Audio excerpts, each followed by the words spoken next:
We are really thrilled to launch this first ever electric powerboat world championship, the UIM E1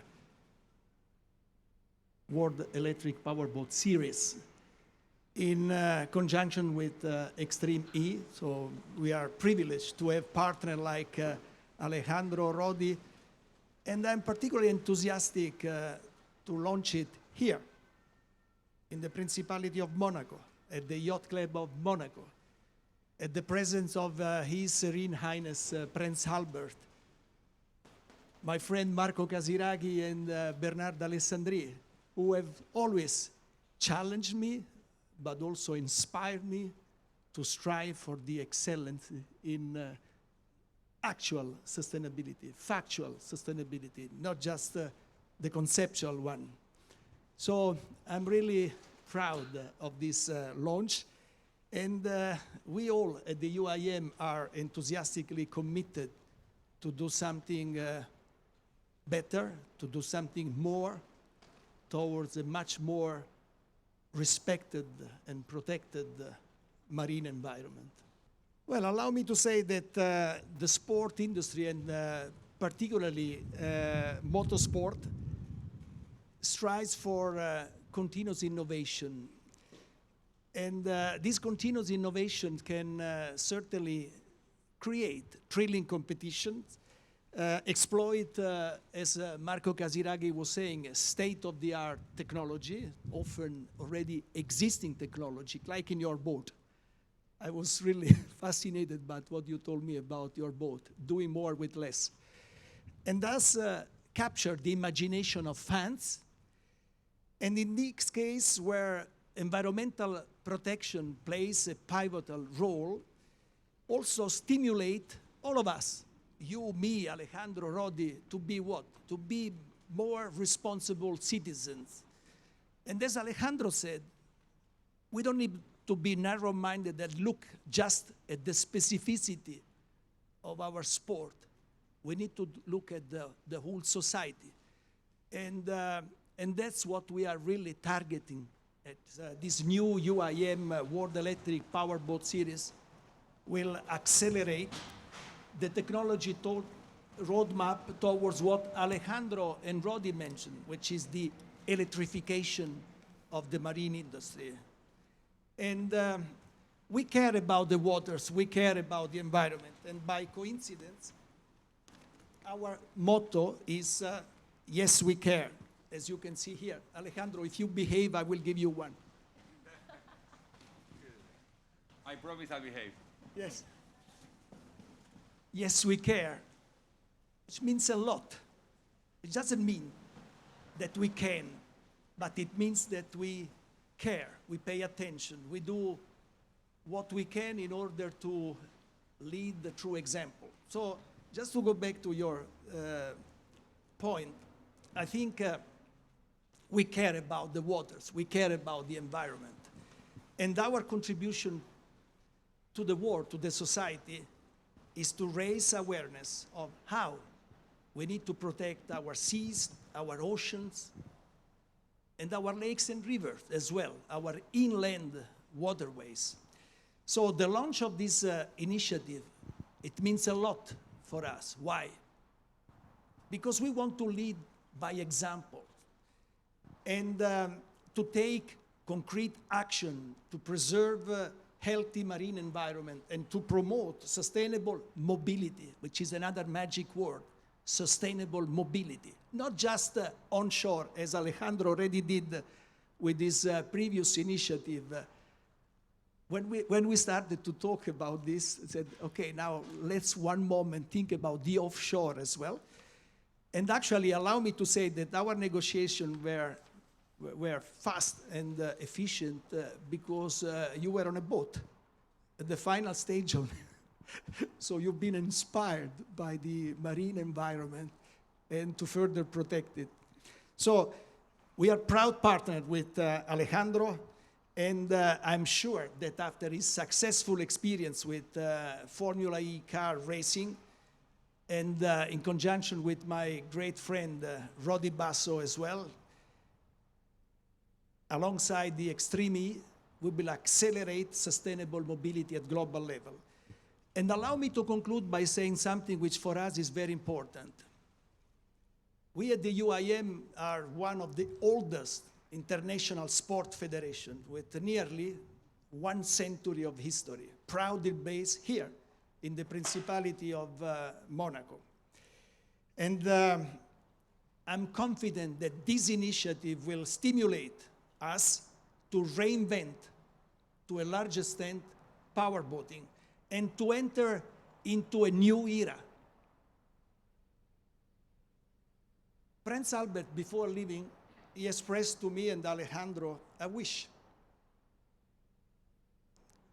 And the wish is that the final stage of our championship is going to be organized here, in the Principality of Monaco. Be sure that we will do our best together to honor such a commitment. Thank you so much. Dr. Chiulli, thank you very much. We do have the opportunity to open this up to a Q&A session. If anybody directly here would like to pose any questions, please feel free to raise a hand, and we will ensure that you get that question answered. But I guess, first of all, I'd like to start off by asking you how closely you see the crossover between water sports and motorsports. And it's interesting because I mentioned this to you earlier, Rodi, and you said to me, yes, water sports is exactly where this is, but there is a huge crossover point. Well, when it's down to racing, of course, there are many points in common. It's going to be about speed. It's going to be about all the feelings that makes racing an interesting and exciting entertainment. On the other side, of course, the other points are related to the technologies.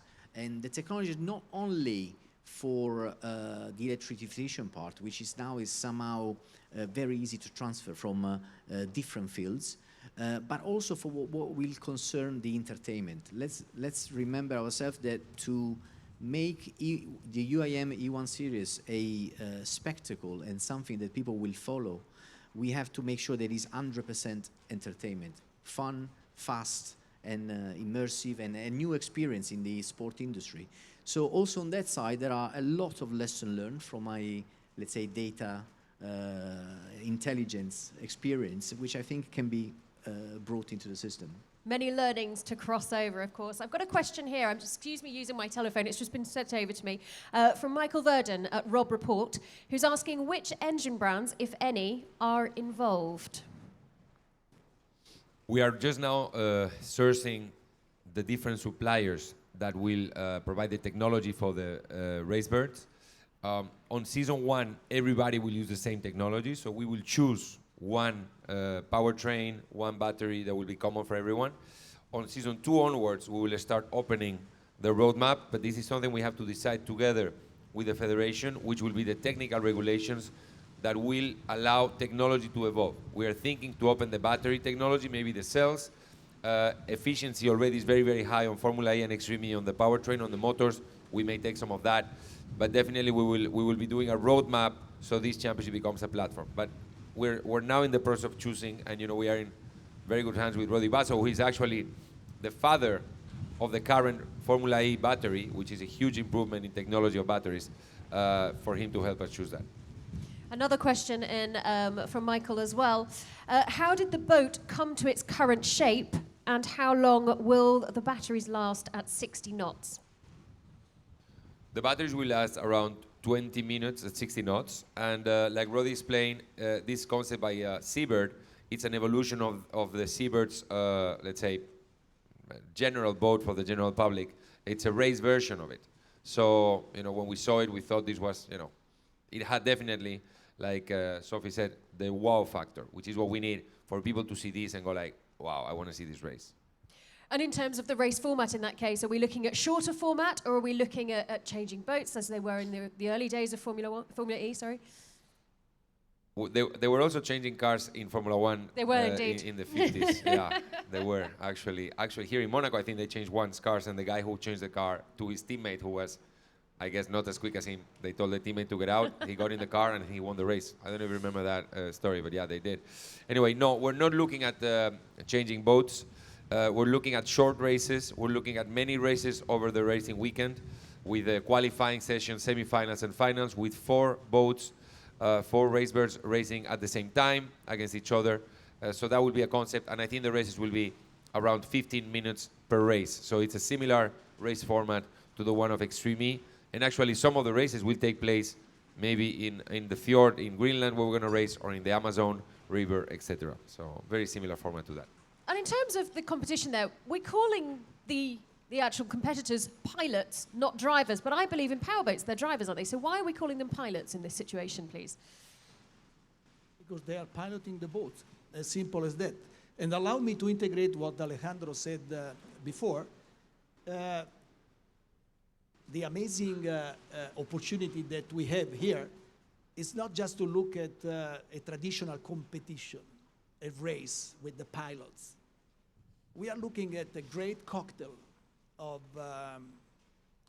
racing awareness, you know, Extreme E, exactly where the world needs that awareness is raised, such as where the ice is melting, Greenland, where you have issues with forest in the Amazon region, where you have issues with desertification, things about in the Middle East, or where you have issues with the ocean level race, which could destroy, completely submerge nations. Things about some of the coastal cities in Florida, West Africa, or think about countries like the Maldives, 2,000 islands that could, with less than 1 meter sea level rise, you know, a large part of that will be submerged. So from one side, we have the obligation to raise awareness, and the other obligation we have, as Rodi Basso clearly said, is to ensure that we create entertainment through a very interesting competition format, which is going to be, again, a combination of Extreme E, but also competition here in the Mediterranean, in this beautiful Principality of Monaco, as we discussed with Prince Albert. So this is really the innovative proposal that we have. It's certainly very exciting times ahead. The education, the sustainability, and of course, the sporting competition that will be a main highlight of the E1 series. Thank you all very much. Rodi Basso, Alejandro, Agag, thank you very much, Dr. Raffaele Chiulli. Can I ask everybody to stay with us and share some time together here, enjoying a cocktail this afternoon, some light refreshments served as well. And do feel free to pose your questions to any of our gentlemen as you mingle throughout the afternoon here at the Yacht Club. But for us, for right now, for the press conference, thank you very much. Yeah. I want to say just the last thing. Sorry. So yeah, talking about motorsport approach, I really would like to thank the Extreme E organization, the team there, because only a week ago we said, can you please help us in putting together this event and all the communication plan and everything, of course in collaboration with the UIM, and they've been fantastic. We have Julia Fry, who's representing all the team, but you know, this is just one example of what the racing people can do when they want to realize something quickly. Thank you. The family stick together. Thank you very much, ladies and gentlemen.